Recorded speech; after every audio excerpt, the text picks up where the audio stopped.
సంతోషం ఉంది, కొంచెం బాధ ఉంది. ఏంటంటే అందరికీ కడుపు నిండలేదేమోనని ఒక బాధేసింది. పాల ప్యాకెట్లు, బిస్కెట్లు ఇయి కొనాలన్నా కూడా మనకాడ కొద్దిగా సామాను తక్కువగా ఉంది కదా! ఉన్న కొద్దిగా ఇంకా స్పీడ్ పెంచేసాం మొత్తానికి. ఎందుకంటే కనీసం 5 నిమిషాలు పెట్టినా కూడా ఎవరు చూడట్లేదని చెప్పేసి నేను స్పీడ్ పెంచేసానండి. ఈ వీడియోలో అయితే మట్టికి అందరి పిల్లలు కనిపించరండి. ఎందుకంటే నేను ప్రతిసారి పెట్టేది నేను ఆపు వీడియోనేనండి. ఇటు పెర్రీ వైపు, అటువైపు ఈటి పైస్ రోడ్ అని చెప్పేసి రోజు వీడియో వదులుదాం అనుకుంటున్నా. డైలీ వదిలినా కూడా వీడియోలు ఎవరు చూడట్లేదు అని చెప్పేసి రోజు వదులుదాం అనుకుంటున్నా. నేనైతే డైలీ చేసేసాను.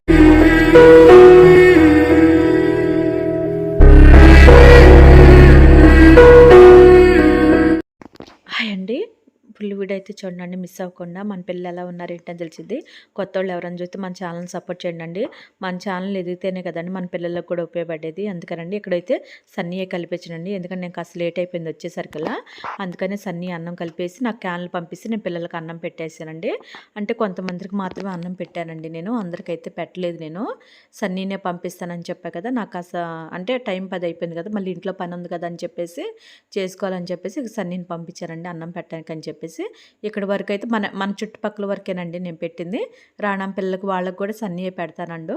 అందుకని నా దగ్గరలో ఉన్న వరకు నేను పెట్టేశానండి. ఈ వీడియోలో అయితే మట్టికి అందరి పిల్లలు కనిపించరండి. ఎందుకంటే నేను ప్రతిసారి పెట్టేది నేను ఆపు వీడియోనేనండి. ఇటు పెర్రీ వైపు, అటువైపు ఈటి పైస్ రోడ్ అని చెప్పేసి రెండుగా పెడుతున్నా కదా నేను. ఎందుకంటే మనకు ఫుల్ వీడియో పెట్టినా కూడా ఎవరు చూడట్లేదు కదా. ఇలా అన్న అయితే కనీసం కొంతమంది పిల్లలు నేను చూస్తారు కదా అని చెప్పేసి అప్పటికే లెంత్ ఎక్కువైపోతుంది కదండి. అక్కడికి నేను వీడియోని స్పీడ్ పెంచేసాను మొత్తానికి. ఎందుకంటే కనీసం 5 నిమిషాలు పెట్టినా కూడా ఎవరో చూడట్లేదు అని చెప్పేసి నేను స్పీడ్ పెంచేసానండి. ఇక్కడ బుడ్డి పిల్లలు చూసారు ఎంత ఆనందంతో ఎగురుతున్నారో. ఏరే బుడ్డిది వచ్చిందని చెప్పి వాళ్ళు భయపడతా ఉరుగుతున్నారు. వాళ్ళ అమ్మ ఇటు వెళ్ళిపోయిందండి.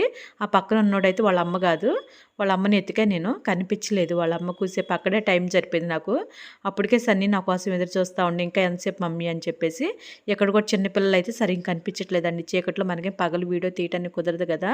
ఈ రోడ్లో ఏది నేనున్న రోడ్లోనండి ఆ బుడ్డి పిల్లలు వచ్చేసి. ఆ బుడ్డి పిల్లల వీడియో కూడా నేను పగలు కంపల్సరీ చేస్తానండి. ఇక్కడ వచ్చేసేమో రాణం పిల్లలండి. సన్నీ వెళ్ళి పెడతానని చెప్పా కదా నేను. మళ్ళీ ఆ వీడియో వచ్చేసి రేపు వదులుతానండి నేను. రేపు కానీ ఎల్లుండి కానీ వదులుదాం అనుకుంటున్నా. మీరు కామెంట్లో కూడా చెప్పండి నాకు. ఎందుకంటే నేను రోజు వీడియో వదులుదాం అనుకుంటున్నా. డైలీ వదిలినా కూడా వీడియోలు ఎవరు చూడట్లేదు అని చెప్పేసి రోజు వదులుదాం అనుకుంటున్నా. నేనైతే డైలీ చేసే సర్వీసేనండి. అంటే రోజు నేను వీడియో వదలట్లేదు కదా, అందుకని పిల్లలకి అన్నం పెట్టట్లేదేం పాప అని అనుకోవచ్చు మీరు. లేదండి, కంపల్సరీగా నేను పిల్లలకైతే అన్నం పెడతా. నాకున్నంతలోనే సరే కడుపు నింపేలాగే చూస్తున్నా. నిజం చెప్పాలంటే మొన్న ఒక రోజు నేను వాళ్ళకి పెరుగన్నం అవి పెట్టినప్పుడు కూడా వాళ్ళకి నాకు సరిగ్గా అంటే కొంచెం బాధేసిందండి. వాళ్ళకి అన్నం సరిపోలేదేమో అనిపించింది. కానీ నా పరిస్థితి అంతవరకు ఉంది. కానీ అందరికీ నేను కొంచెమైనా పంచా కదా అని ఒక సంతోషం ఉంది, కొంచెం బాధ ఉంది. ఏంటంటే అందరికీ కడుపు నిండలేదేమోనని ఒక బాధేసింది. పాల ప్యాకెట్లు, బిస్కెట్లు ఇవి కొనాలన్నా కూడా మనకాడ కొద్దిగా సామాను తక్కువగా ఉంది కదా. ఉన్న కొద్దిగా ఇంకా కుంగిపోతున్నానేమో అనిపిస్తుంది. రోడ్డు మీదకి వచ్చే రోజులు వచ్చినాయి అనిపిస్తుంది నాకు. మంచి రోజులు అయితే రాలేదు మనకి. ఇంకా ఇక మన పిల్లలు పొస్తులు ఉండాల్సి వచ్చేదని ఒక ఆలోచనతోనే కొంచెం అయినా పెట్టవచ్చు అని ఒక ఆలోచనతో నేను అలా చేశానండి. ఆ రోజు కూడా నేను వచ్చేసి బియ్యానికి వాటి కంటే అదే రైస్లోకి వచ్చేసి మనకి పెరుగు కానీ పాలు కానీ వాటి కంటే చాలా ఇబ్బందిగానే అనిపిస్తుందండి. చికెన్కైనా వీటికైనా సరే అసమానం నేను ఎవరిని ఏమి అడగకూడదు అనేసి అనుకున్నా నేను. ఎందుకంటే కొంతమంది ఎగతాళి చేస్తున్నారని చెప్పా కదా, అందుకని నాకు ఎందుకో బాధ వేసింది. ఇన్నాళ్ళు వేరు ఇప్పుడు వేరులే, కావాలని మాట్లాడుతున్నారేమో ఫోన్లు చేశాను కూడా అనిపిస్తుంది నాకు. అందుకని నాకు ఉన్నంతలో నేను పిల్లలు పెడుతున్నా. కాకపోతే గవర్నమెంట్ తరపున కూడా ఏదైనా హెల్ప్ దొరికితే బాగుంటుందేమో అని అనిపిస్తుంది. కానీ మనకైతే ఏ గవర్నమెంట్ హెల్ప్ చేయరని నాకు అర్థమైపోయిందండి. ఎందుకంటే విజయవాడ మీటింగ్ కూడా నేను వెళ్ళానండి. ఆ వీడియో అయితే నేను వదలలేదు. కొంతమంది వద్దు అన్నారు, ఆ వీడియో ఆపేయమన్నారని చెప్పేసి నేను ఆపేసానండి. నిజంగా అక్కడ కూడా నేను వాళ్ళని బతిలాడానండి ఆపరేషన్ గురించి. వాళ్ళు కూడా వద్దు అన్నారు. లేదమ్మా ఇక్కడ మా పర్మిషన్ లేదని వాళ్ళు చెప్పారు.